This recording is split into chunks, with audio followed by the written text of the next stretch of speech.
Hey everybody, Randy, Dark Cloud Reptiles.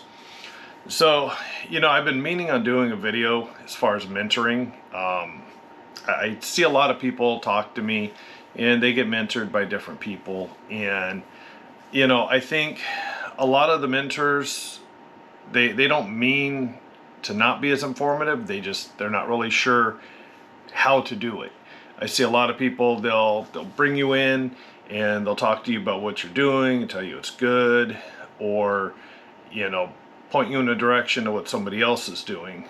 But I believe that the whole thing about mentoring, the idea is that you need to do what's necessary for that person to succeed.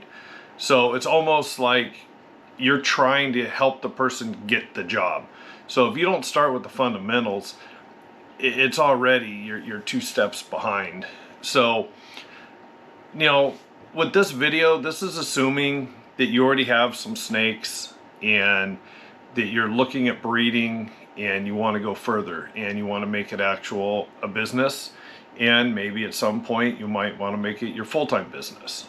So, assuming all that, the first question you really have to get down to is, how much do you want to spend?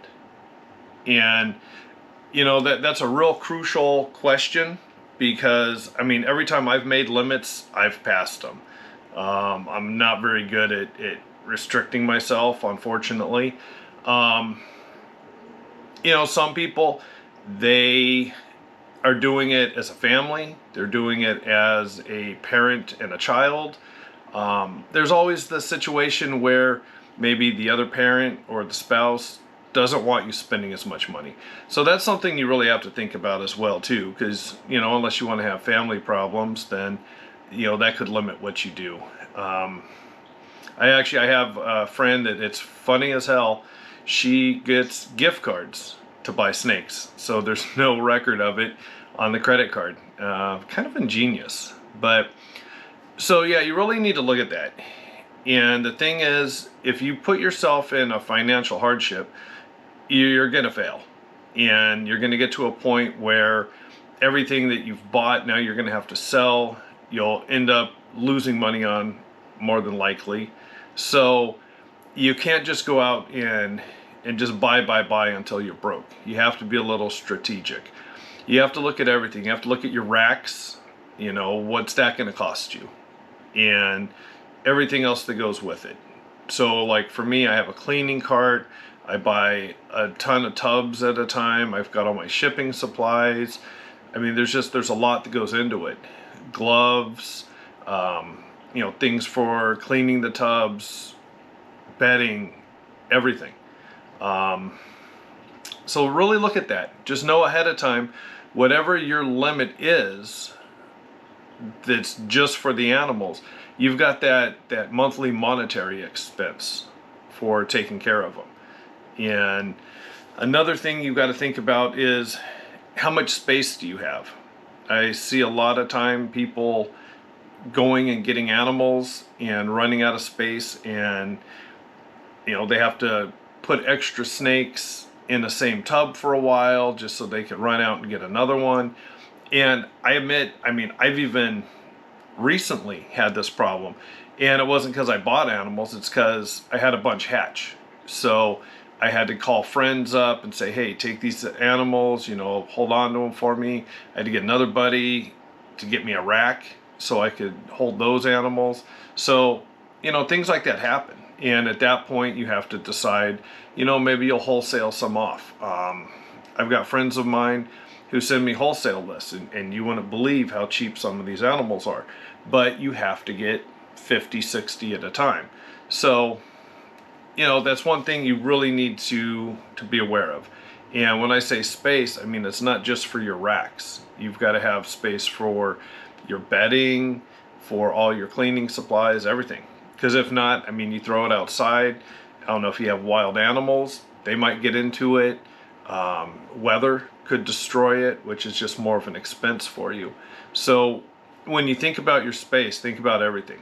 Spare tubs, because unless you're going to be able to clean tubs as they get dirty, you're going to have some spare tubs. Next one and this is probably one of the most important, is how much time do you have for care? Because even if you think that you're going to breed and you get everything right, if you don't have time for care, they're not going to breed. You're not going to get eggs out of them. You can end up with respiratory infections, bacterial infections. There's a lot of different things you can get just because of your husbandry. So before you go running out and thinking you have the money, you have the space, so you're going to go buy a bunch of racks, you're going to go buy a bunch of animals, you got to really make sure what the care of these animals, because they are living animals, what that is going to take on you as far as on a daily and weekly basis. Some people, you might not have that time. You might have to reach out and pay somebody to take care of them for you. You know, I personally, I have people to help me with my rats because I just don't have time for that. I pay my son to clean my snakes, so that takes one burden off of me. So, you know, think about that. Don't just run out and start buying. Last thing I'll do for this one, because I kind of want to keep these videos a little short so that people will actually watch them and maybe get something out of them. A big thing is, are you going to breed your own rats? Because if you are, you have to be prepared for summer. They could get too hot, you could have die-offs. You know, winter, they get too cold, they stop producing. If you're going to buy your rats, do you have a reputable place you're going to get them from? Make sure you're going to have that year-round, because that's one thing people don't plan for. And I see a lot of people end up with real skinny snakes and then having to get out of the hobby because they have all the bills for these rodents, but they're not feeding on a regular basis. They're not getting the production, and they're in and out within a couple of years. So that's something that you really have to think about before, because even everything else we talked about, if you have the money, you have the space, you have the time, if you don't have the food, that's a pretty big problem. So these are major things that you have to think about before you start looking at going to breed. Like I said, some mentors, they'll talk to you about this. A lot won't. They just kind of assume, or they don't pay attention to that. So sit down, write this stuff out, answer your own questions, and then hopefully here I'm going to make another video coming up as far as what you want to actually produce, what you want to be known for. Before I make this video, if you guys watch this one, decide you want to watch that one, that's something you need to think about, is what do you want to be known for?